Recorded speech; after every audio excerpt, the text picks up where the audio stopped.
Wilson wins Pocono and wins his way to the playoffs. Bobby Zelensky gonna double down in 2024. He goes back-to-back at the Chicago Street Course. He's headed back to the championship for Steven Wilson, winner at Texas Motor Speedway. Parker White wins at Phoenix and will fight for an eNASCAR championship in 2024.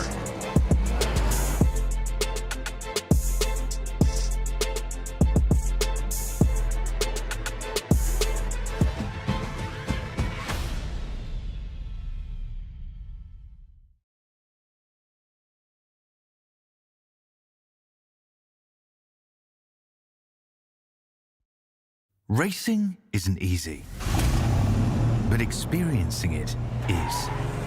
iRacing puts you in the driver's seat with the industry's leading sim racing game. Drive on laser scan replicas of the greatest racing circuits from around the world. Go head-to-head against other drivers chosen by skill-based matchmaking to ensure competitive racing at every level. Compete across all your favorite series. In officially licensed cars, engineered to deliver the most accurate driving experience possible.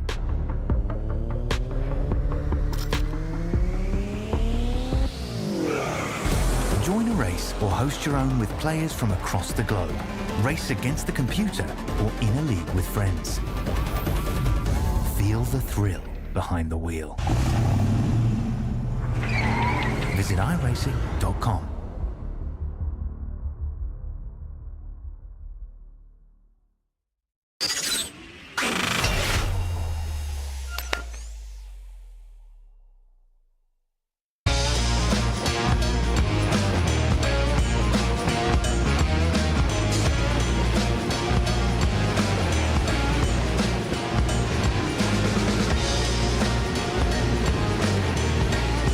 It's that time of year once again where we get to see who will get a qualifying slot for the 2025 Porsche Tag Heuer Esports Super Cup. It's myself, Paul Smith, and Arjuna Kankipati bringing you all the action from Portimao here today. And Arjuna, we're back again.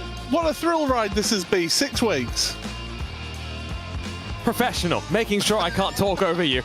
It's going to be a wild ride, Paul. I mean, we ended what was one of the shortest Porsche Esports Super Cup seasons earlier this year with a really interesting swing and dynamic, right? Redline very much the team to beat, but that mid-season tournament brought a lot of fun. The shorter format as well of the schedule raised the intensity. And now what are we in for? The question is, how many Contender Esports drivers will be returning to the big show when we go racing in 2025? Yeah, we'll touch on some of the competitors in a few moments' time here on this show, but let's just see how people have taken the journey to the Porsche Tag Heuer Esports Super Cup of 2025. It started off with the qualifying series. The top 15 qualified for this, the Contender series, who will compete against the 15 who did not finish in the top 15 of the Porsche Tag Heuer Esports Super Cup. We also have a few drivers gaining entry through various different markets of the different Carrera Cups and things like that in the sports side of things. The top 15 though, whoever gets the top 15 here in this championship will then go on to see themselves in the Porsche Tag Heuer Esports Super Cup. And Arjuna, we've had the qualifying series happen. There were some key things that happened throughout that series. Yeah, and I think one thing to keep in mind as well as we get ready to go, not all, might be more than 15 that qualify, right? So always got to keep yourself in contention, especially knowing the chaos that the qualifying series brings. And so, I mean, Beckham just here started off the qualifying series with a bit of a statement on pole ahead of the likes of Josh Rogers. And look at the contact between Contender Esports teammates behind. One off on the left, one off on the right. Not exactly what you expected from a team known usually for working well together. And one of the new recruits, Elvis Rankin, of course, we were on the short layout of the Hockenheim ring in the qualifying series. A, not the ideal bit of contact. B, Terrible rejoin from Elvis. I think he will slightly rue that one. And I mean, even thinking about Josh Rogers, the run through turn one, he was the car pushed out wide. 3 wide never works at turn 1. You had Drago racing in the mix as well, all through the chaos. Other drivers scampering through. Rogers tried to recover, but you can see the amount of damage to the back of his car. Redline showed us, though, this year in the Esports Super Cup how important teamwork and having teammates together was going to be. And it was no different for the most part in the qualifying series, especially heading over to Watkins Glen, where, you know, we run this oval sort of a layout. It really builds up the intensity. And so as much as the Apex Racing team tried to disrupt the rhythm, when you can work together on the radio, sometimes your best intentions come, unfortunately, to blows. And you can see here just a little bit of contact, washes out wide, and no time to react. Teammates making that little bit of contact. The final talking point, though, Rogers putting the disappointment aside of the opening round, really showing up strong for the rest of the qualifying series. And we call him sometimes the king of qualifying. We know how calm, cool, and collected he can be. And Paul, I had the chance to speak with him this summer. I was with him at the Esports World Cup, where he was competing with Porsche Contender Esports Racing Team. And I got this sense that Rogers is here not to mess around. He's having to juggle double duties a little bit, but the one thing that he's, I think, figured out is how to make that work. And now, for the meantime, he's able to focus just on this Contender series. Yeah, 2021 is the last time that he competed in the Porsche Tag Heuer Esports Super Cup. He won that championship.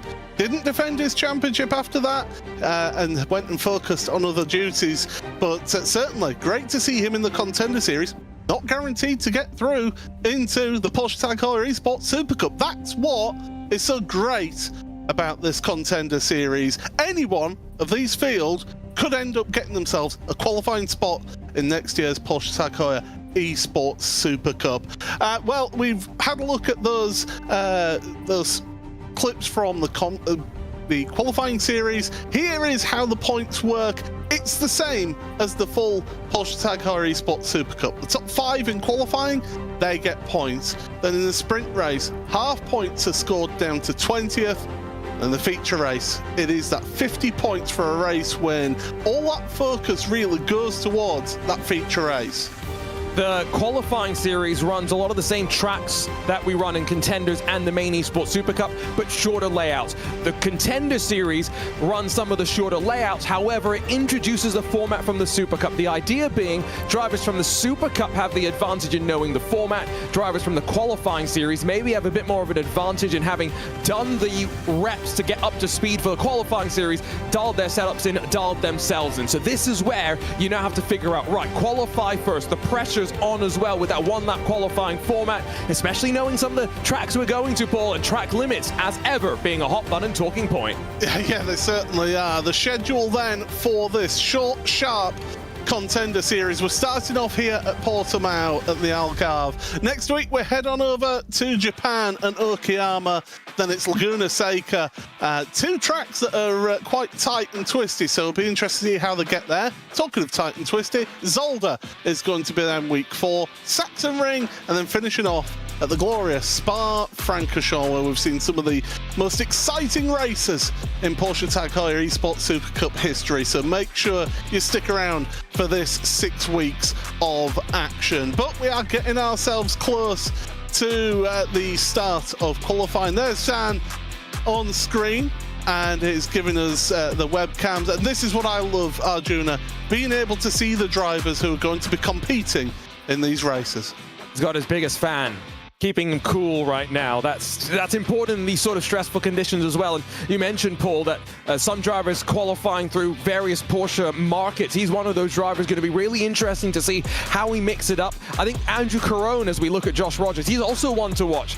We had coverage on RaceSpotTV of the Porsche Esports Carrera Cup Canada, where he was definitely very impressive on his way to a championship, right? So these are some of the drivers who may not have necessarily been competing in the qualifying series, have done very, very well outside. Jakub Maciejewski, by the way. Look at the guns on display. The privateer been competing for Team Falcons this year in the Esports World Cup. Yeah, certainly. And of course, somebody who's trying to get back onto the grid of the Porsche Tag Heuer Esports Super Cup after competing this season. And yes, there's going to be a lot of familiar faces, a lot of new faces as well out there. Certainly one that we are going to be keeping an eye on. Well, they're in qualifying, and here's the thing. Normally in iRacing, when you have solo qualifying, you get 2 laps to complete. Here, well, it's a bit more difficult, isn't it, Arjuna? We're just giving them 1 lap to set a time. It's something that, you know, as a whole in esports has become more and more common. You know, even this past Thursday, iRacing kicking off its brand new IndyCar Butt Kicker iRacing Pro Series, same 1-lap shootout, and I love the pressure that it builds. And at this track in particular, Paul, just looking at the track map, there's 2 places in particular you've got to watch track limits. Through this final couple of corners where you're trying to extend the track, limited downforce in this cup car, of course, and turn 1. High-speed right-hand corner with a bit of braking down the hill as well. We'll ride on board with Maciejewski. Let's see what the lap's got for us here. 6 minutes left on the clock. Yeah, drivers finishing their out lap. This is now going to be their hot lap down into turn number 1. Tricky corner. It's quite tight on entry. Use all the curb and then some. Through 2, which is a nothing corner, and into 3, a hairpin. Keep the car tight because you want to be onto the right-hand side of the track to go through and open this left-hander over the top of the crest. The car wants to push wide through that right-hander, and then you've got a downhill braking zone into turn number 5. Another hairpin, long braking zone. One of your overtaking opportunities through there. Through then the left-hander at turn 6. 7 is an interesting one. You want to avoid the curb on the inside line and not launch yourself, and then onto the brakes whilst turning through turn number 8. Again, another tight corner up over the hill. This is one thing and one feature that you'll see of this track: undulation as we go sweeping through turn number 9 into 10. This is a tricky one then. 10 into 11, you're turning and slowing at the same time. Plunge downhill again through this sweeping turn number 12 to the right hand side, onto the brakes, tight into the hairpin at turn 13. 2 more corners to go, Arjuna. It's quick, it's fast, the corners keep coming at you, but it's quite a technical circuit here as well. Yeah, not the best lap for Maciejewski, quite scrappy in many ways, and given that he's working by himself, going to be interesting. Are there any games that have been played in qualifying, right? That's always a thing that we're trying to figure out. Coanda, 12 cars. They've got strength in numbers to try and figure things out. He'll break the timing beam, 1:45.363. Ooh, it's a good 4/10 off of Dane Warren, who's got the benchmark set down 4 times on the board. Initially 3 Coanda drivers up front, and it's their newest recruit, Tristan Iglesias, who might just have set the benchmark, but here comes Josh Rogers. Well, he was the king of qualifying in Pesk. He comes across the line and puts himself on pole position by 3.5 tenths of a second so far. A couple of drivers left still to put a lap time in. Elvis Rankin into top 9, Michael Gianni into 4th place now. Well, Dino Lombardi, the Italian, he is going to be finding himself out there for grid and go. Change of scenery for him. And what can he do here as we're coming towards the end of the lap now, as Lombardi through the right-hander, up and over. And well, he's just got to get himself the perfect lap to try and get himself into, ideally, the front row of the grid.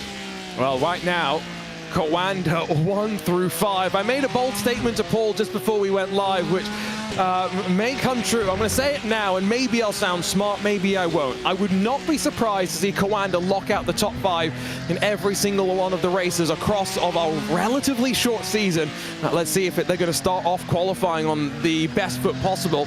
Dino Lombardi, long, patient run out of this final corner. Like you mentioned, change of scenery. A lot of the Altus Esports drivers still looking for new homes, but he's landed at grid and go. Great to see him line up with the blue and slightly darker blue team. Going to be curious to see how he goes as he pushes himself to the line. And there he goes across, gets his lap time in, 1:45.1, puts him 11th place then on the grid, and doesn't seem too happy with that at all. So pulls up. That should be the last of our drivers setting a lap time. 3 drivers not setting a lap time. Lasse Bag, Alan Vasquez, and Simone Mania Marcheno. So 3 drivers maybe potentially getting caught out by track limits. We've got about 2 minutes now just to get ourselves settled down and prepared I did see, just before we get ready, I did see in one of the chats there, how many rounds for the Contender Series? We've got 6 weeks. That's all it is to get yourself qualified into the 2025 Porsche Tag Heuer Esports Super Cup. But there's your pole sitter, Arjuna, and Josh Rogers now just trying to relax before the start of the sprint race. Switch gears, get ready to go. Remember that we do have it's what an 8-lap race coming up first or so, so it's relatively short for these drivers. Not much time. It also means not much time to make mistakes, right? So you're really just trying to maximize. Tristan Iglesias, by the way, what a signing for Contender Esports. He very well could be one to watch. We called out Beckon Desir as also being a potential contender from the Williams Esports camp. Paul, I think there's some newcomers who will end up as contenders for the Rookie of the Year in 2025 and potentially even challenging for a top 10. Yeah, certainly. Michael Janu there trying to get back into this championship as he gets himself prepared for this race. So, yeah, Janu, just nice. This is the thing that always gets me. The majority of drivers before a race, nice and calm. It's very rare that you see anybody stressed before the start of a race. No, but maybe that's where they need to learn from Kevin Siggy, who smashed his head into a steering wheel a couple of times, and that helped him win the Esports World Cup Drivers' Championship. But for the most part, let's be honest, yeah, you want to stay locked in. I think that's the best way to describe it, right? So, going to be curious. Who's going to get a good launch here? Standing starts, something that, you know, these drivers will practice. But want to get the pressure of the lights building, there's only so much that you can do. So, here we go then. We'll get ourselves set for the starting grid here in just a few moments' time. And these drivers will then get, as I say, 8 laps of sprint race action and then 16 laps of racing. But here we go then. Josh Rogers and Tristan Iglesias share the front row of the grid with Dane Warren, Michael Jani in row number 2, Mitchell de Jong and Carlos Fenalosa for Drago Racing, the first of the non-Coanda cars. Florian Labigra on the 4th row of the grid. Alongside him is Roger Christensen. Marina Sanika and Elvis Rankin share row number 5. Row 6, Dino Lombardi and Will Chadwick. 7th row of the grid, Julian Sonnen and Bryn Collins, the 2 teammates, with Matti Sipola and Nicholas Matteo then sharing row number 8. The 9th row is Xander Reed and Andrew Caron. Row number 10 then Quentin Violate and Jakub Maciejewski with Luis Belike and Daniel Pasto then on row number 11. Row 12 for Elliot Veyron and Daniel Svani. Next row of the grid for row number 13, Bobby Zelensky. He won't be happy with that, with Rafael Silva alongside him. Leo Gariboli and Pascal Costa then on the next row of the grid. Row 15, Chuyen San and Aaron Vasquez. And then 2 drivers at the back of the grid who did not set a lap time. Lassie Back and Simone Mania. So there we go then. That is the grid. 32 drivers on the grid here for this opening race, an opening round of the Porsche Tag Heuer Esports Super Cup Contender Series.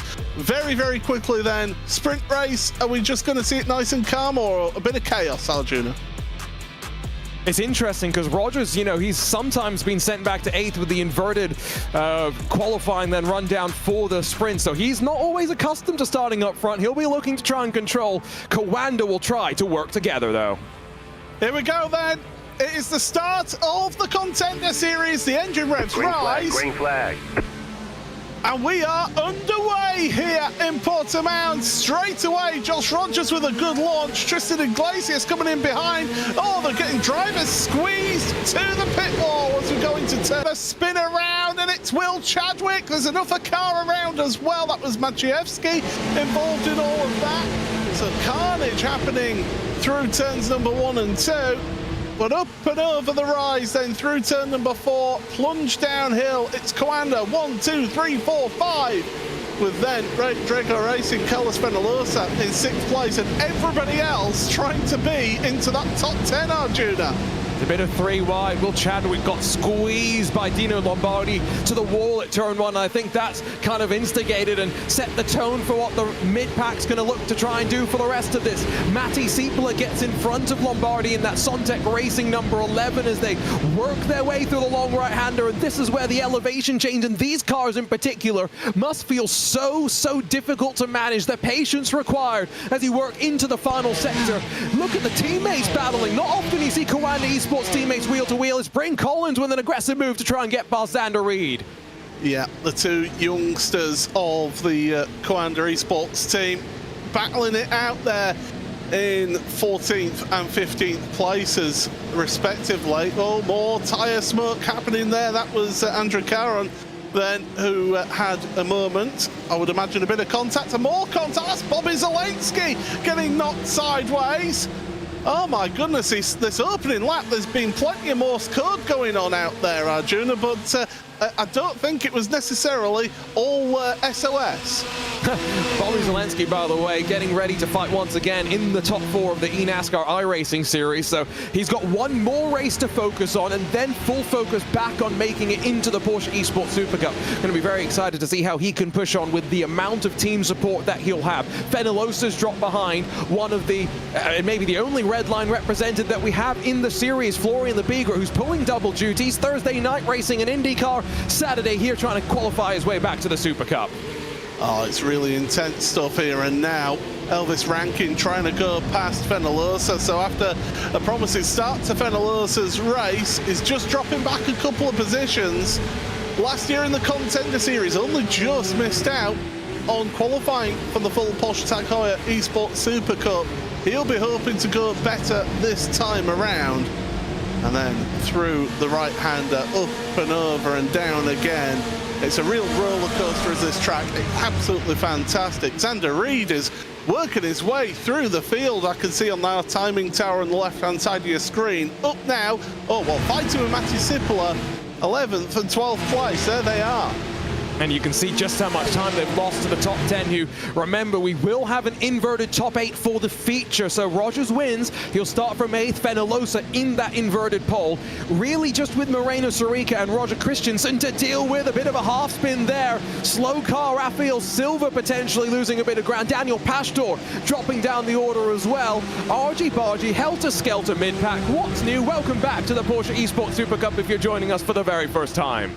Yeah, this is what to expect, and we're going to get this for 6 weeks. There's a car around. It's Jakub Maciejewski. Oh, round and round it goes, and he's going to pull that car back to pit road. So that's going to be the end of his sprint race, I do believe. Mechanical meatball warning flag for him, as there goes Reed down the inside of Matti Siepela, but Siepela is not giving this one up without a fight. And Siepela is somebody who has been there, done it. He knows what it takes to be in the Porsche Tag Heuer Esports Super Cup, but he wants to get back there, as now he comes under pressure from Julian Sonin, another experienced hand. And you have to wonder, right, knowing that there were 12 Contender teammates, have some of these drivers formed allegiances beyond their regular teams? For example, Matti Siepela was racing with Maciejewski in the Esports World Cup, so maybe they've just continued to help each other outside of that realm as well. Oh! Lombardi gets sent around. Lewis Bielica, I think, get tangled up as well, and maybe one Contender machine. But Paul, I think one thing we've realized, early stages of this championship, no one wants to give an inch. No, oh, no, big moment, big moment there, around it goes. And that's the Savani then into the gravel trap. And my goodness, I was about to say that this is like stepping into the octagon. Well, I think they're taking it a bit further than that. This is just a round the back of the pub fight in the car park. Yeah, I'm not quite sure what Daniel Savini could have even done in that situation, to be honest, because I was saying on the opening lap, right, that's the sector of the track where it must be difficult with the elevation. Cars getting light as you come over the crest of the hill here, and the Apex car comes over and slightly tangles into him, right? So, I mean, he gets shoved around, fortunately doesn't hit the wall, but loses all those positions. I tell you what, race control at the end of this one, they're going to have a busy one. yeah, there is post-event stewarding takes place, so don't necessarily... Oh, car going straight on there. That's Andrew Karen in the WSR Esports butt kicker car. Yeah, it's you know, don't necessarily expect people to be sort of finishing where they start, or where they finish in the provisional results. That's up to the post-race stewarding. As we carry on then, lap number 4 at the front, it's still Josh Rogers ahead of Tristan Iglesias, with Dane Warren in 3rd, Michael Jarney 4th, and Mitchell Dion in 5th place. Florian Lebigra, there you see on screen momentarily, he's getting involved, and that is what happened to Dino Lombardi. It looks so innocent, doesn't it, right? Like, just the smallest little bit of drama, but that rejoin not ideal either. Somewhere Connery Maddock will see that and get just absolutely notified. And for Maciejewski, car went around very early. Good job from those around to avoid collecting him. And so, again, a bit of an example for all these teams, these drivers recognizing who they can and can't work with. Will Chadwick, couple of bumps down the hill into turn 1. Fortunate that he was spun back in the right direction, all things considered. He's running 22nd right now. Yeah, you think he was almost last at turn number 1 of this race. Here we go. Here's the replay of the start again. And then bang, bang, around he goes. And yeah, as you point out, 22nd for him in all of this. This just shows you how much carnage has been out there. People trying to set themselves an early marker. The problem is some drivers are not setting a good marker right now, in my opinion. No, definitely not a good marker. At least not the one that they'll want to continue form-wise. Right? I'm not sure necessarily everyone is to blame for their incidents. Chadwick, for example, he got a big block from Lombardi at the start, so I think he was then kind of compressed and pitched to the inside, and a bit of a bowling ball after that. Others, though, clearly, like I said, intent there right from the drop of the off to get the elbows out, to be physical, and clearly in these short races as well, track limit's not too much of a factor. Look how they fan themselves all the way to the left-hand side of the track. Rafael Silva comes under fire from Simona Mira Marcheno, but behind, the battle between Zelensky and Chadwick, intense to say the least. Yes, intense for sure. This is absolutely incredible stuff that we're seeing here. This is all sort of mid-pack stuff that we're looking at, where it is a bit more compressed. At the front, it's a bit more spread out. But here's the thing: when you consider that the difference in times between pole position, a 44.6 in qualifying, that less than a second covered the top 20. So it just goes to show just how close this field is. In fact, it was the top 26 that was covered by less than a second. It shows that it's close stuff, and it's the smallest of margins that you're dealing with here. You know how Formula One has the 107% rule? There was a race, it was either last year or this year, early in the season, it might even have been the season opener, where the field in qualifying, every car set a time, and the field was split by 100.7%. If you want to talk about margins here, blink and you lose 5 positions. Slide wide, you lose 10 positions. It sounds simple. That's why Lasse Bak, a driver that I think you and I, Paul, would have expected to be fighting towards the front. Last time he was in the Contender Series, he was a real name to be reckoned with. He's in 19th. He's got a lot of work to do, all because he didn't set a qualifying time. Yeah, been working his way through the field, it must be said. Good stuff from Lasse, but now behind Elliot Veyron, and that'll be easier said than done to get past as we go into the hairpin once again, and it's out of there. You've really not got an opportunity to make any moves through these next couple of corners. It's all about the slow speed stuff, the heavy braking, and if you can get a good line, a better line than the driver in front of you, it's one of those old school, it feels like an old school track in that you have to set up people 3, 4, 5 corners ahead of where you're actually going to make the move. Or, my preferred option, now that I've watched the Porsche Esports Super Cup qualifying series for a couple of years, just run people out of the way. I'll be honest, Paul, I didn't get to watch much of the qualifying series this year, which is a bit of a shame. I always enjoy seeing what's happening, but you saw from the highlights, right? I mean, turn 1, the first corner of the season, Coanda teammates side by side, 3 wide with Drago, and Roger spun around. That is what the qualifying series is all about. now that you're here, like you say, you've got to plan things out a little bit more on a track like this. I've got to say, what a first round to the season that we have, right? And there's some really interesting tracks. Okayama coming up next. I mean, that's a track that drivers might have experience at, but probably not in this car, right? So first time we've come to Portimao in the Porsche Esports Contender Series, hoping we may see it in the 2025 Super Cup. Oh, I'd love to see this in the Super Cup. This would be a fantastic track for that series. Bryn Collins we did briefly see on screen before we come away from him, but look at this then.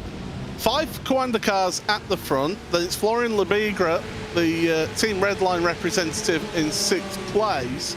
And then there's another Coanda car of Elvis Rankin behind. I mean, Lassie back once again, taking the move down the inside at turn number 5 and still cannot get past Elliot Veyron.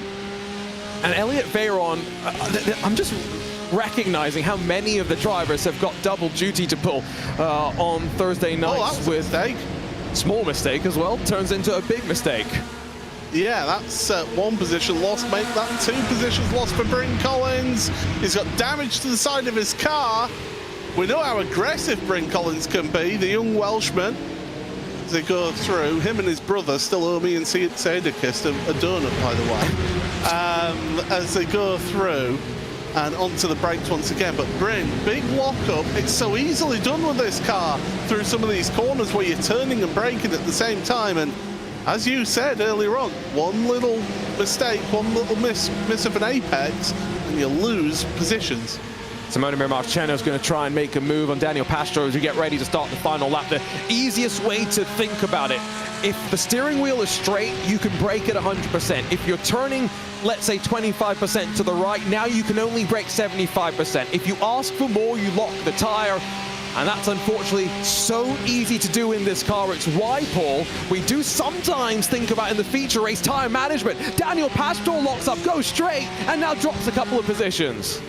There goes one, there goes another. So Daniel Pastro then behind Zelensky and Chadwick down to 23rd through that again. But one little mistake, that's all it takes as we carry on in this race. But Josh Rogers, Tristan Iglesias at the front, they've been doing a solid job up there, and they've slightly gapped Dame Warren behind them.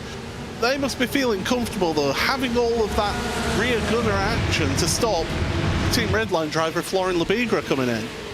And the first race is living up to my prediction of the Coanda top 5. That Redline driver, there will be a concern when we flip around the top 8, right? And now it's Carlos Fenolosa, Elvis Rankin on the front row, Florian Lebigra, Mitchell de Jong on the second row. So suddenly Lebigra is in a position to really make things difficult, Paul, in what is, let's not forget, slightly longer race as well. Absolutely. Well, the driver who started on pole position has just got one more corner to go through. And there you see him on screen through the right-hander, and it's going to be a sprint race win for Josh Rogers here in the opening Contender Series race at Portimao. Rest of the field coming through, finishing where they are, the top 8, as you mentioned. Carlos Fenolosa will find himself in that inverted grid position, Arjuna. But this is where some of the drivers here will not be used to that format and having to work through the longer second race. They'll all have watched it, right? But now you're experiencing it and you're trying to figure out what makes sense. For Rogers, great, he's grabbed the points in qualifying, grabbed the points in the first race, and now he's got to do some work, right, to try and grab maximum points from the first event. It's not as simple as pole and victory. No, you've got to now make 7 moves to get to the front. It all starts with a good start, and now the pressure starts to build. As we see the results, and it's a Coanda 1, 2, 3, 4, 5. Rogers, Iglesias, Warren, Gianni, and De Jong. And then it's the first team Redline car of Florian Lebigra in 6th place. Rankin, Fenolosa, Sarika, and Christensen round out the top 10. In 11th, it's Xander Reed with Matti Sipola in 12th. Sonnen, Matteo, Vasquez, Violate, Veyron back. Collins and Marcheno moving their way through, back and Marcheno from the back of the grid. Top 20 for them. Zelensky and Chadwick had issues out there, as did Pashto. Dino Lombardi as well got roughed up. Pascal Costa there, Garrett Burley, all those drivers that you're seeing there further down the field, all having incidents throughout this race. And the final two drivers, Andrew Karan is the last one to finish, Jakub Maciejewski, the only retiree. So that is the sprint race done and dusted. We've got a few minutes, 4 minutes before the main feature race here, Arjuna. And, well, drivers were getting quite roughed up there in that first one, weren't they? Yeah, but I think, you know, that's kind of normal, especially at any level of top sim racing. You kind of expect the physicality. These are just the kind of cars, though, where it's so difficult when you make contact to try and hold on. You can see right now the couple of practice starts happening as well. Pretty good idea if you're further back and, you know, the likes of Savini, because you're going to have so much chaos in front of you. A good start potentially leapfrogs you 3-4 positions forward, make that 5-6 if a couple of cars spin in front of you. Yeah, absolutely. Well, drivers, it's an essential time to get yourself prepared. If you've had a bad race, it's a way of resetting yourself and thinking, right, let's go again and let's push on. Track conditions, that track temperature of 39 degrees, it's not the hottest that you'll ever see, but it's quite warm with a lot of long radius corners around this track. It's going to be a lot about protecting that front left tyre for the later stages of this race, isn't it? 14 laps, a little bit longer, and so that's going to be an intriguing thing to keep in mind. I think this track might not be as bad on tyres as maybe some of the others, Paul, that we have seen, where we have talked about tyre wear even in qualifying, right? So that's something to keep in mind. The wind is also moving around. It's not necessarily a car that, you know, a downforce machine where you expect it through these long radius corners to be impacted by that. But just when you're in these little battle packs and the slightest little mistake can cost you so much, right? You've always just got to make sure that probably being conservative, not conservative enough to open up any doors to hungry drivers behind. As we get ourselves down to just 2 minutes remaining in the warm-up. Pleasure to have you all along here, wherever you're watching, either on the Porsche Twitch, on the iRacing Twitch or YouTube, or even on RaceSpotTV. Pleasure to have you all along here. It's Paul Smith and Arjuna Kankipati bringing you all of the action here in the Contender series of the Porsche Tag Heuer Esports Super Cup. And, well, just 15 drivers will get an automatic or top 15 qualification spot for next year's Porsche Tag Heuer Esports Super Cup. But, as you mentioned, Arjuna, there could be 1 or 2 extra slots depending on drivers who finished inside the top 15, how they get on. I've got my suspicions. That's all I'm going to say. Much like when Rogers abdicated the throne in 2021 and therefore opened up the spots to some other drivers to get their shine, I think we're going to be in a similar situation. And so for top 15, that's what the focus is, right? You want to guarantee yourself a chance. As long as you are inside of the 16, 17, I think you've still got a chance. And, you know, 18... maybe a little bit uncomfortable. There's a look at Mitchell de Jong, by the way, who does seem to be in America in his rig at home rather than at the Contender Esports hub. So good to see Mitchell, who was back in the rallycross car a couple of weeks ago, winning as well, back stateside and back in the Contender series. Great to see. Yeah, and I'll tell you what, nicest guy as well. He's such a nice guy. And I've met his family as well, his mum and dad, and they are really, really sweet people as well. And yeah, a lot of time for Mitchell and his exploits in rallycross. It's certainly worth keeping an eye on. Well, we'll see how he goes on in that one. But that is going to be the end of the warm-up period for the drivers between races. We'll get ourselves set for 16 laps of action here around the Autodromo Internacional de Algarve. And well, Josh Rogers took a race win in the sprint race.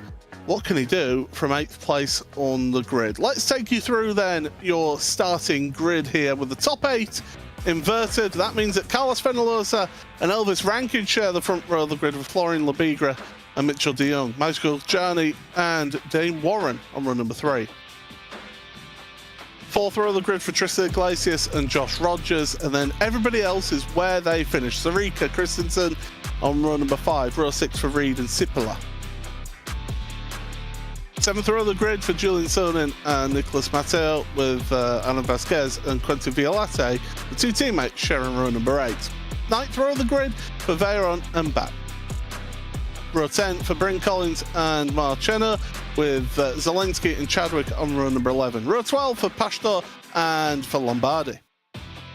13th row of the grid, Costa and Garibaldi, with Belike and Zan then on row number 14. Row 15 for Silva and Caron. And then the final 2 on the grid, Daniel Savani and Jakub Maciejewski, will be trying to recover whatever he can. Now, worth remembering, it's double the points for the race win in this race compared to the sprint race. Points go all the way down to 25th. We should be seeing some action here, shouldn't we, Arjuna? No, for sure. And again, I think the inverted top 8, how does Coanda work themselves back towards the front? You've got Rankin and de Jong who will be on the line together trying to maybe make something happen. Then everyone else behind, and they'll be on the inside, I should say, as well. So they'll be trying to get a good start, make something happen. Behind them, they're going to hope to be backed up by the likes of Rogers, Iglesias, Warren, and Johnny, who have 2 rows to themselves to block off the rest of the competition from fighting towards the front. The team game could help Coanda once more. We've been focusing a lot on Coanda, but let's not forget Fenalosa. What an exciting driver he is. He's starting on pole position here in the feature race. And the drivers now will sit there, engine revs rise. And we're underway for the feature race. It's a good launch from second place there of Elvis Rankin. He's got the inside down into turn number 1, and he's going to be taking the lead at turn number 1. Fenalosa running a little bit wide. This is going to allow Labigre to follow through, and that means that Florian's up into second place in this race. Good start for the Team Redline driver. Absolute nightmare for Fenalosa. Everybody else working their way through. No incident through turns 1, 2, and 3 as we head on up over the hill, downhill towards that big braking zone at the hairpin at turn number 5. And Josh Rogers is having to get a little bit defensive here, but so too is Sarika and Christensen. And again, that's where they're just trying to hold on and prevent anyone from working forward, because now the teammates are single file together. They'll try and coordinate, and someone on the radio, whether it's Pash Gergis, Jorns Jens, not quite sure, will be trying to cue them up and to work together. Maybe it's even Zach Campbell on the radio, Charlie Collins, some of the actual Porsche Esports Super Cup drivers with that experience just to look through the field and make the snap-second judgment as to what they need to do. But the judgment from Labigre, now that he's second pole, has got to be pass Elvis Rankin, pass him quickly, and try and run away. Yeah, you want to try and get away if you can at the front. Big issue there, and that was Belike, who is around but gets going once again, not that far off the back of the field. So still, even with a driver having an incident, 10 seconds covering the entire field as they come through to finish lap number 1 of 16. And now it's just all about how things go. And look at that, Elvis Rankin all the way to the pit wall. He does not want to give a slipstream to Labigre in second place. Yeah, on occasion, we've seen drivers move from one side of the track to the other, trying to find something that helps their tires. No, that was pure and simple. Break the slipstream, try and avoid the gap closing up. And Elvis Rankin out wide. One thing that Elvis sometimes I feel struggles with, very quick. We know just how talented he can be. Now, can he mentally deal with the pressure from behind? This is the opportunity to make it to the Porsche Esports Super Cup. Car looks down low. Rankin holds on. I think if you're in this top 8 right now, you're thinking, I'm on for some good points here, and maybe not wanting to throw something away, but I think Labigre, Fenalosa, they can feel how there could potentially be games played by Coanda, and that they need to almost form an unholy pact, really, and try and work together as the two of them against this Coanda onslaught.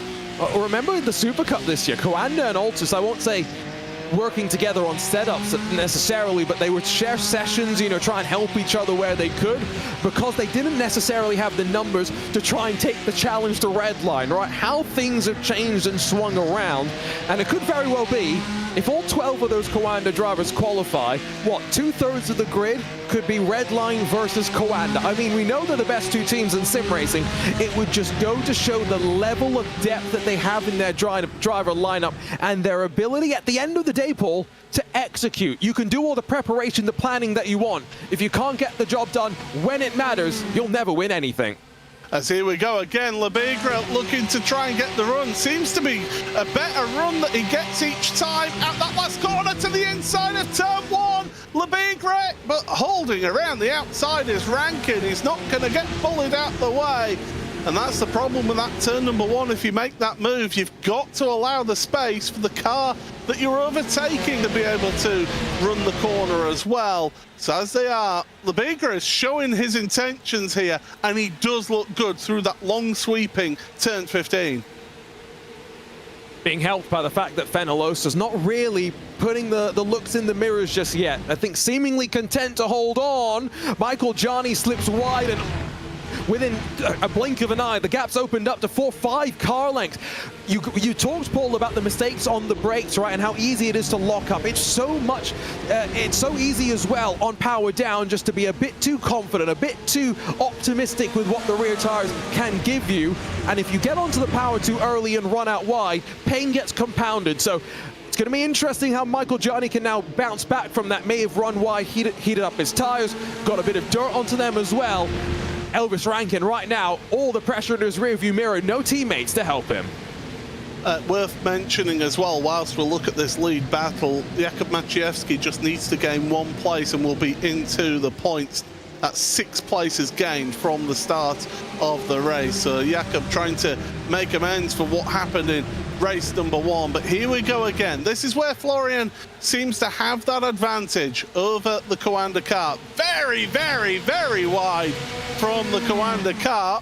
Racking up incident points there for going off track. And yeah, flash of the headlights then from Florian. He's trying to stay in the head of Elvis Rankin, and look at the focus, the laser focus that Elvis Rankin is having to give this one. Elvis has spent some time out at the Coanda Esports Hub in Gronau. Really appreciated being able to spend some time with his new teammates and spend some time in person, right? There's that difference between spending hours in a Discord voice call, chatting and driving, versus just being there and interacting and you know, going out and having a meal together.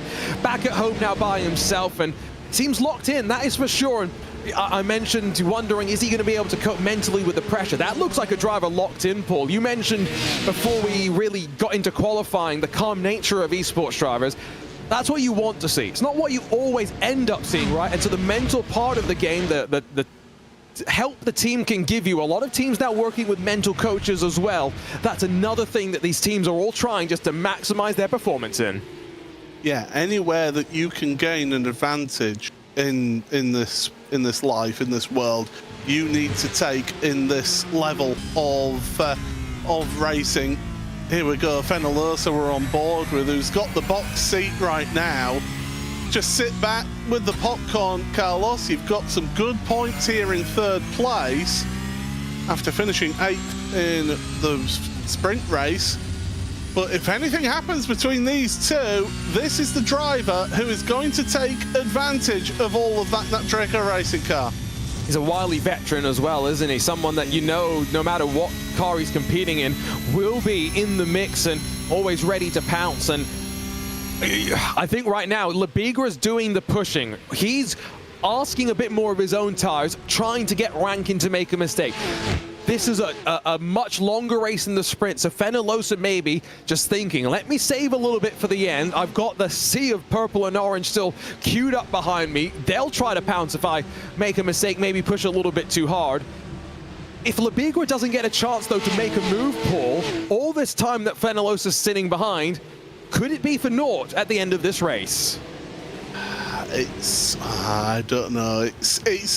It's very difficult. I mean, right now, if I'm Fenellosa, I'm happy where I am because I'm getting to sit back, watch these two go at it, but I'm also able to just focus on looking after my tyres a little bit and trying to just look after that and see if that comes in later on in the race. Looking a little bit further back, Roger Christensen then in 10th place has got Xander Reed right behind, and the young Coanda driver, I say young, Xander Reed, it almost infuriates me just how young this grid gets out there, Arjuna. I don't know if I should say anything. I'll get in trouble if I say anything too much more. I was commentating, Paul, on a 13-year-old recently.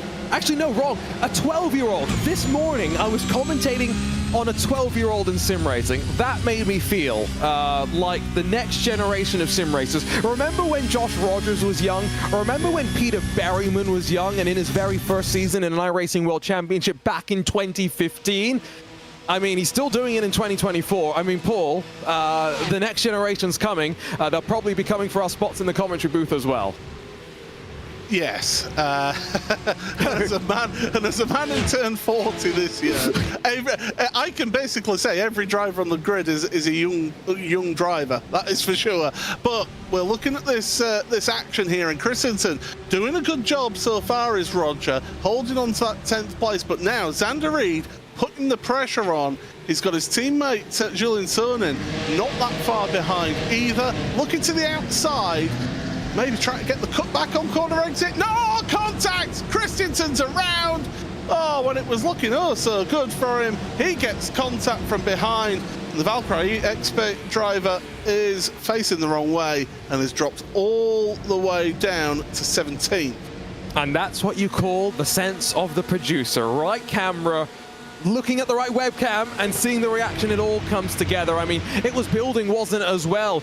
You could tell that Xander Reed wasn't necessarily feeling the most patient. Speaking of, Yakamashevsky's in the thick of it all. Leo Gariboli, Pascal Costa in their impulse machine on the inside. Can see some damage on the left side of Gariboli's car. Might add some damage to the right side. And Paul, Gariboli, a driver that you and I were both introduced to initially when he won the AM Championship in the Porsche Esports Carrera Cup Great Britain. He's continuing to get quicker, continuing to learn in the Apex Racing Academy. Love to see him here in the Contender Series. Yeah, just to see how he's progressed through the various series, and yeah, you're absolutely right. A couple of years ago, winning the AM Championship in the Porsche Esports Carrera Cup Great Britain, absolutely fantastic. And to see that progression, it's always good. Will Chadwick, another one who was a school of that series as well. So these drivers, well, here's the replay then. Christensen on corner exit, he's compromised because he took that tighter line through the corner, and Xander Reed just rear contact. There was another car who got spun around. I think it was one of the Apex cars. Oh, that's Sipila. Sipila's off. Oh, and I mean, from one replay to another we'll go, I'm sure. The one thing that I noted about Christensen's spin is that he tried, Paul, to cover the inside. Xander Reed wanted the switchback. Christensen wanted to force him the long way around. Not really recognized by the Coanda driver. Sipila on the inside. It's another Coanda driver involved in contact. To be fair, there's 12 of them, so it's bound to happen. He's off to the kitty litter. One more look from up above. And it's again, it's the lines converging, just as we saw in the previous incident as well. And bang, around they go, and that's a drops of position then for Sipila all the way. And yeah, not good race for Matty after having a good result in a solid result in race one, I would say. 17th for him, just behind Roger Christensen, who of course had the spin prior to that. Well, at the front, it's still Elvis Rankin and Florian Lebegre, and they are gapping a little bit Carlos Fenalosa right now. And if Fenalosa isn't careful, he's going to lose the slipstream of the front two. And look at how aggressive they are now.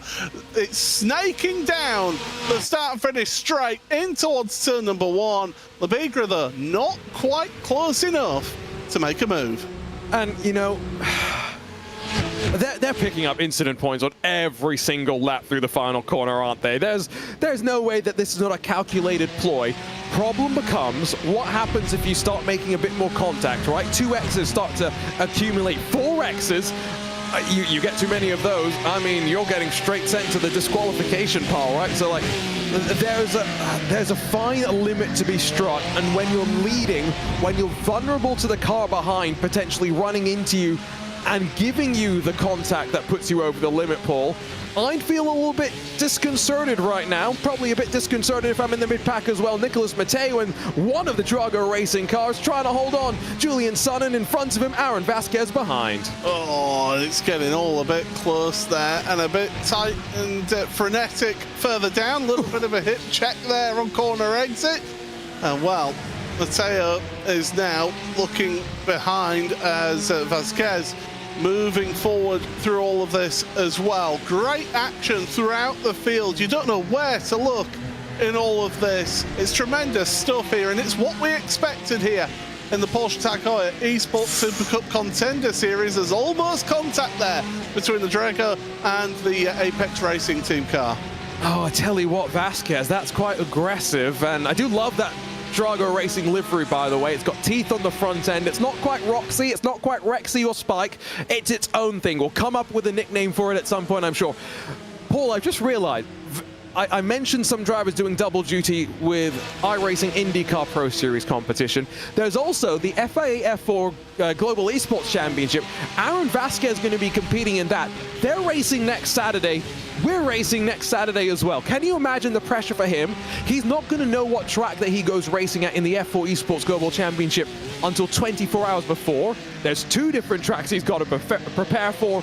Oh, and he's got the 2 races here as well to think about. Yeah, that is quite an intense program that Aaron is having to compete with, but you've got to be in it to win it, and you've got to be in the Contender Series to qualify for the Porsche Tag Heuer Esports Super Cup in 2025. Half the race gone, half the race yet to go in this one, and it is still Elvis Rankin who leads ahead of Florian Lebegra. The front 2 getting those positions right at the start of the race, and then we've been seeing an intense battle between the 2 of these. Carlos Fenolosa, who started on pole position, has actually closed that gap back up a bit here in 3rd place ahead of Michael Gianni, Mitchell Dion, Tristan Iglesias, Dane Warren and Josh Rogers. Marino Sarica, by the way, is hanging with this front group, and then there's a little bit of a gap back to Xander Reed, who was key to all of that chaos, by the way. So we'll see if he's going to be able to close and latch onto the back of this one, because there's still 7 laps to go as we shimmy our way back around to the line. Watch the exit here, Elvis Rankin. Excuse me, sir, the track limits are the white line. We'll have a conversation with you post-race. Don't you worry about that. But, again, it's clear, Paul. That's a strategy. It's a calculated ploy. They know exactly where they can push the car. Look how wide they set up turn 1 as they try and just swing the car down through the hill. And it's always impressive trying to pick apart where these drivers have figured out where the speed is around the lap. For anyone new who's wondering, well, hang on a second, they're just getting away with running off the track here. If you go completely off the track, iRacing will attribute you with 1 incident point. Now, if you accumulate 17 incident points in this race, you get a drive-through penalty. Now, if you spin the car, if you lose control of the car, that's 2 incident points that you gain in that 1 incident. If you have heavy contact with another car, and it doesn't necessarily have to be you at fault either, it's a no-fault system, you get 4 incident points. So it's very easy to very quickly accumulate incident points, and then you've got to tread a fine line towards the end of the race. I don't know what you're talking about, Paul. It is a no-fault system. It's never my fault. It's always someone else's fault. 6 laps to go this time by. I will say, Fenolosa, now that he's closed up as well, if you're Gianni, De Jong, Iglesias, Warren, Rogers, you've got 5 teammates stacked up in line who don't necessarily need to force the issue, right? Consistency at the end of the day, Paul, A, wins you championships. Just look at Diogo Pinto, Jordan Caruso, and Sebastian Job in the last 3 years of the Super Cup. It also gets you to the promised land, if you will. Here it is, the Porsche Esports Super Cup. So I would not be surprised if we don't really see them force the issue. Fenolosa and Lebegra, they're the ones that will get antsy. driver still making his way through the field is Jakub Maciejewski. He's now up 10 places to 22nd.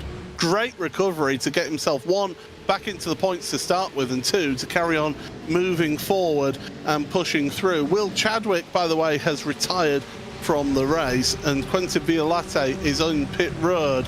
So those two, their races are done here in that one. But right now, there is Maciejewski then. I have to mention it. It is a really good recovery drive, and it's not all been gifted to him either, has it? No, absolutely not. And I think, you know, the thing that's helping him with this recovery drive is for every position that he gains, he's been promised that Przemysław Lemonek won't talk to him for that many days. I've got to say, love Przemysław, but boy, can he talk your ear off, Paul. Can you imagine having him as your spotter? He must be the most talkative spotter in the world. Not what you want if you're Kimi Räikkönen, who I think in many ways Jakub Maciejewski probably represents as a racing driver. Calm, cool, and collected. Daniel Savini has gone back to pit road. He's also got a black flag as well, so he's accumulated incident points in this race. He was stopped out on track, so I think that's the last we're seeing of Daniel in this race. So we are seeing how these points do accumulate, and you've got to be careful here as Costa then on screen right now. You can see the focus and the concentration. A few of the drivers doing the sim races lean as well, Arjuna. Like, that helps you manage the weight of the car. It just manages the steering wheel. You're trying to prop your weight up against the direct drive wheelbase. Also, don't forget the other thing that's prominent, not just the lean, the sim racer tongue. You can't do it in a real car because the helmet gets in the way, so you make sure you do it in the sim where everyone can see it on the webcam. As much, by the way, as I think there is going to be a fight on the final couple of laps. It might take until the penultimate lap for Labigra to really pull the hammer and start to go for things. And so, you know, think about some of these other drivers. You mentioned Maciejewski's charge up to get to 22nd. Well, directly in front of him, Daniel Pastro really hasn't made too much headway in the second race so far. Look at the oversteer as he comes over the crest of turn number 4 and trying to make his way into the top 20. And looking in the mirror as well with his triple monitor. Oh, no, that's not a triple monitor, is it? It's a curved monitor that he's got there on screen. So yeah, he's always looking around, seeing where people are, where the drivers are, and it's interesting to see all the different setups that drivers have, either a single curved monitor or triple monitors for some of these drivers out there, as Pashto then carrying on. Back end not cooperating. Track temperature has reached 39 degrees again. It did cool down a little bit when some cloud cover came over, but now we've got clear skies in the skybox, so that means that these drivers are going to have to contend with that track just getting baked. I think what we should do, Paul, is put every single one of these drivers on a single 15-inch monitor with a G25, not even a G27 or 29. Let's go even more old than that. Put them in a race with me. They'll still manage to beat me by at least 10 seconds if it's a 3-lap race. It will go to show to people that equipment does not make the driver. Driver maketh the equipment. Around the outside, that's a bold place to leave yourself, but it helps when you've got someone like Bobby Zalenski that you know you can dance with. And Dino Lombardi involved in the chaos in race number 1, down to turn 1 once more. What can he do around the outside? This isn't over yet. Onto the brakes then, Lombardi. Can he carry the speed around the outside? Oh, he's gonna try it. He's gonna give it a go in that grid and go car. But no, not completed yet. But if he can keep it to that side, he's got the inside for the next left-hander. Through he goes then. Move is completed, but Zelensky's coming back at this one. This is fantastic racing. Oh! 19th is onto the grass, and Lombardi, I can tell you, has a black flag. Did say that eventually you're going to run out of incident points to play with, and he hits that limit. You can see the shake of the head. He'll be down to pit lane to serve a drive-through penalty. Will have no choice in the matter. It was contact with Daniel Pastor, and Paul, I'm not quite sure what you can say other than all the time, you must leave the space. Yeah, absolutely. A certain Spanish driver once said that as through the go. And Bobby Zelensky feeling the pressure from behind now. And all of a sudden, it is Maciejewski then trying to move up yet another place here in all of this. And Zelensky, you can see him having to really muscle and handle that car. It's maybe not behaving exactly how he would want it to be. Always interesting with Bobby as well. He uses that formula-style rim, even on the ovals when he's competing in the eNASCAR series. So love to see it. Always love seeing the perspective from him as well. And you can tell it's the middle of the day in America, because during most eNASCAR races, it's totally pitch black around him. He's one of those sim racers that likes absolutely no distractions. And by the way, we're still seeing them swing themselves out wide all the way to use the runoff. Dino Lombardi did it once again, Paul. Didn't come in to serve his drive-through penalty. Just picks up another incident point for good measure. As Matti Sipola will take too kindly to being just pushed a little bit wide there by Bryn Collins. And he's got Roger Christensen behind him. Now, there is a little bit of movement in that top 8 drivers. Mitchell de Jong and Michael Jarny just swapped positions there, so change of position. Things are starting to move here in the top of the field. And Fenalosa now, I wonder if that's a little bit a case of Jarny saying, I've given it a go, Mitchell, you give it a go now. Yeah, but they waited too long. I mean, de Jong's not even going to try and hold a station for too much longer. Already shapes to the inside as they sweep their way down in through turn 12 towards 13. I mean, they'll have 2 laps to go at the line. So realistically, if they want to try and shuffle as Lebigra and Fenalosa down outside of the top 5, it's going to take something into turn 1. Look how close de Jong's trying to get through the long right-hander. He's going to be aggressive. No push to pass, no DRS, just good old-fashioned racing.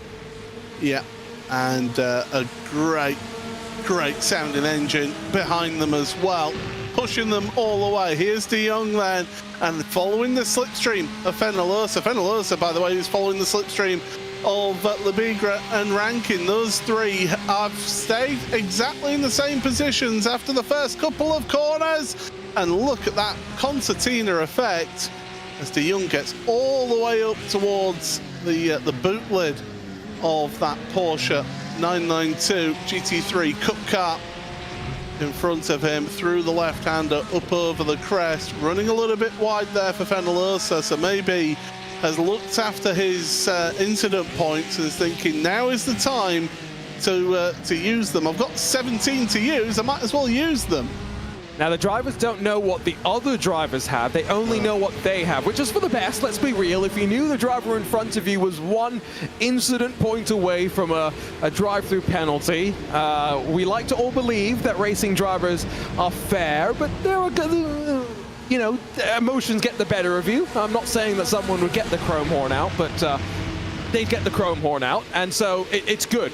It also, though, kind of puts you in a place, Paul, where you don't know how aggressive, how willing they're going to be to defend. Because if a driver's got plenty of incident points to spare, right, I can imagine them being willing to bang doors a little bit more than someone who's got just that 1 incident point left to play, right? So if you are de Jong, how willing are you to make this move? I think it all comes down to where Fenalosa tries to place his car. He's searching for the draft. Will he try and cover off a move from the American? 3 seconds covering the top 10 here in this race. Absolutely fantastic to see. We're about to start the last lap of the race. Elvis Rankin has got a 0.4 of a second lead over Florian Lebigra as they head across that timing line. White flag in the air, Barney's waving it. And this is the last opportunities to make a move there at the front. Mitchell de Jong not close enough to make a move on Carlos Fenalosa. Fenalosa, a little bit of the tail sticking out there on corner exit of turn 2, through 3 and into 4. Lebigra, I just don't think is quite close enough to be making a move to Rankin, but one little mistake is all that it takes. I think he ran a bit wide there, bobbled on the curb, and now I was wondering how Rankin would deal with this pressure. I mean, this is a bit of a statement to us, to himself, to the rest of the grid. He can deal with it. He can absorb the view in his rear view mirror for 16 laps. Half a lap to go before Elvis Rankin can win the first round and the feature race in the Porsche Tag Heuer Esports Super Cup Contender Series. And you've got to say, Paul, hasn't put a foot wrong, has driven the perfect race.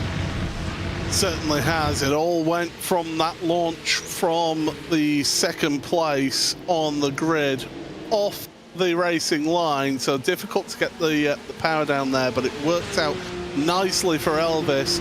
Just a few more corners to go then, through the final of the left-handers, and then 2 more right-handers for Elvis Rankin to hang on to this one. And it's all about getting your lines right, just getting your brakes right. Well, don't worry too much about the car behind. Look in front of you. And well, it was a Contender Esports win in the sprint race. It's a Contender Esports win in the feature race. And Elvis Rankin with a big smile, like a smile of a Cheshire cat. He's crossed the line as a race winner here in the Contender Series, the Porsche Dakar Esports Super Cup. Rest of the drivers finishing their results. Florian Lebigra, good points for him in this opening week of the championship. Carlos Fenalosa, I think he'll be a little bit disappointed after getting the not the best of starts. Mitchell de Jong, Michael Gianni and the rest across the line. But my goodness, Arjuna, the first race was a bit chaotic. That second race was a bit more calm. Chaotic at the back, but not up front, where I mean, not flag to flag victory, because he didn't lead right from the drop of the green, but from the inside of the front row, controlled once he got to the point, and that's going to help, I think, a lot of his confidence for the young Elvis Rankin. Moving forward to Okayama next week, he knows that he can win these races. All he's got to do, get it done in qualifying. Absolutely. So the drivers will see themselves back to pit road. Let's give you your 0.3 of a second over the Team Red Line driver, Florian Lebigra. Gregor Racing's Carlos Fenalosa finishes in 3rd place, less than a second covering the top 3. Mitchell de Jong then leads the Coanda 5-car train ahead of Michael Gianni, Tristan Iglesias, Dane Warren and Josh Rogers, with Marina Sarica and Xander Reed making it 7 Coanda cars in the top 10. Sonnen ahead of Matteo with Vasquez, Veyron, Bach, Collins, Sipola, Christensen, Zelensky and Maciejewski up 12 places in the end then into the top 20. Pashto, again, enough a recovery drive for him ahead of Costa, Gariboli, Marceno and Belike. Round out your point scorers. The rest of the drivers, Silva-Shan, Caron and then Lombardi. Savini did not finish, neither did Quentin Violette or Will Chadwick. Well, that was certainly an entertaining opening to the season here in the Contender Series, and Arjuna has got our race winner alongside him, Elvis Rankin. Dealt with the pressure, started on the inside of the front row, comes out on top in the first feature race of the season, Elvis. Congratulations. How are you feeling right now? Plenty of Coanda drivers in the series, but only a couple of you guys can win races. Must feel good to come out on top. Oh, and he's forgotten to unmute his microphone. Look at that. Hello. I am a noob. I've not done an interview in a while. Yeah, but it feels really good. Obviously, a lot of us in the championship, so a lot of hard work's put in. And just happy that I was able to execute. It was a very tough race. Felt like I had a really good pace, but it was like I'd go in bursts. I'd get like 2 or 3 good laps, and then I'd make a mistake, fry my tires, have to start all over again. But yeah, Flo did a good race. GG's to him, and yeah, I'd say it was a good race overall. What do you feel about the schedule, right? It's a bit of an interesting mix of tracks. Okayama to come. We've got, Laguna as well, but then Spa to close things out. So tight, twisty, but also those fast-flowing tracks. Where do you think you're really going to shine after this victory? Where else could we see you on top? I don't really know. Like, I think that, to be honest, like a lot of us at the Coanda, and I feel like, especially me from ProQ, it was a lot of the tracks that we had to drive was pretty strong consistently across the board. Obviously, next week, Okayama, there's with a bit of a twist. Like, I don't know, it's kind of up in the air. It's kind of anybody's race next week, so we'll see how it goes. And yeah, just try and stay consistent throughout the season and try and execute at all the tracks, hopefully, Arjuna. That's the plan. That's the goal, isn't it? Congrats, Elvis, on a great day today. We'll see you next week to continue the role in the Porsche Dakar Esports Super Cup Contender Series. Thank you. And so a chat with our feature race winner. We can make our way now to, I believe, a chat with the 2nd place finisher, Florian Lebigra, who joins us now in the Team Redline machine. Florian, 2nd for you, able to try and put the pressure on. What more did you need to do to try and come out on top? I think I needed a lower gap with Elvis. but I think it wasn't really needed. I didn't need it like a P1. I just needed points in P2, so I'm happy with P2 considering the quali I had. And yeah, good sprint, good feature. I'm just really happy with the work, and the result is there. Like you say, not necessarily needing the win. Good to hear the consistency at the forefront of your mind. We mentioned that you're pulling double duty, right? Thursdays, you've got the IndyCar butt kicker iRacing Pro Series. Now on Saturdays, switching gears, very different type of car in this Porsche Cup car. How are you dealing with that? How are you able to switch so quickly, especially when you don't necessarily have, teammates who are able to get help, build setups and stuff with you for this Contender series?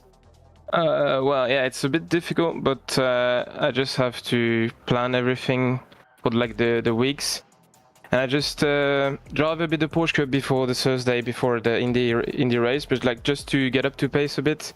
And then I do like really hard work on Friday and today, like Saturday. And yeah, I also have an amazing team that works very well for the Indy, so I don't really have much to do, if I'm honest. So yeah. That's how you juggle it. Hard work on Friday and Saturday to get ready for these Contender Series races. Florian, we'll see you next week from Okayama. Great result for you in the opening round of the series. Thank you. And a chance to chat with, I think, one more driver. We'll dial up Carlos Fenolosa in the Drago Racing number 28. Carlos, third for you, able to fend off the challenge of first Michael Johnny and then Mitchell de Jong in the feature race. How are you feeling with the first race now done and dusted? Some points on the board. Pretty tough race, I have to say. I mean, I didn't expect to qualify so up on the standing on the positions. Starting P6 was something I couldn't imagine first. I thought we could be not on good positions after the preparation during the week, but nothing as I expected from starting. Just behind the Quandas. Then on the sprint, I had a mistake on the second lap, and from pole position just lost the 2 positions there, and I had to make a very defensive race, which I guess I made out perfect because I guess I had a bit less space than the 2 guys in front, and I maximized my points very well, I guess. How are you feeling as a Drago Racing team coming into this one? Of course, you've got your teammate Nicholas Matteo in the series as well. How are you feeling confident with this Porsche 911 Cup car? This year I feel much better, especially on mental, especially it's mental, because I guess my pace was still there last year, for example, in Contenders, but I couldn't maximize my points, especially on feature races, which I only finished last year 1 out of 6. And hopefully this year I can maximize much more my points with my pace. It's a great start for the team. Nicolas did a good job out there. He did a worse qualifying than me, but his pace was still good to recover some positions. Qualifying key, Carlos able to nail it today, and we'll see him next time from Okayama.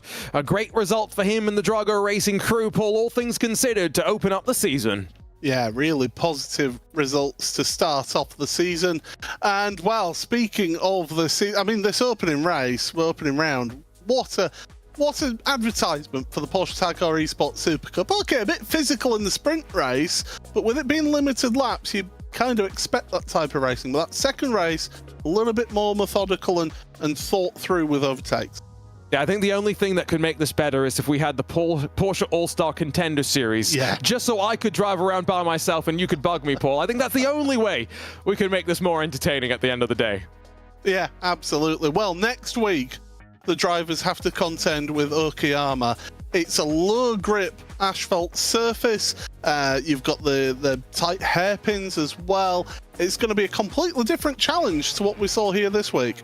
And it's a free track available to all on iRacing, but one that, they also wouldn't have, driven much recently since they got out of some of the lower powered content, right? So it's going to be really intriguing. Again, some of the qualifying series drivers might have a bit more experience with it, but same time, same place. I'll be here, Paul. You'll be here too, right? Absolutely. I wouldn't miss this for the world. 9 p.m. Central European Standard Time. It's 7 o'clock UTC. for those of you who want to work that out for your local market. Well, that is all that we've got time for here from the opening round of the Porsche Tag Heuer Esports Super Cup Contender Series. It was a sprint race win for Josh Rogers, a feature race win for Elvis Rankin. From myself, Paul Smith, from Arjuna Kankipati and Hugo Luis behind the scenes on the production, we'll see you next week for more Contender action.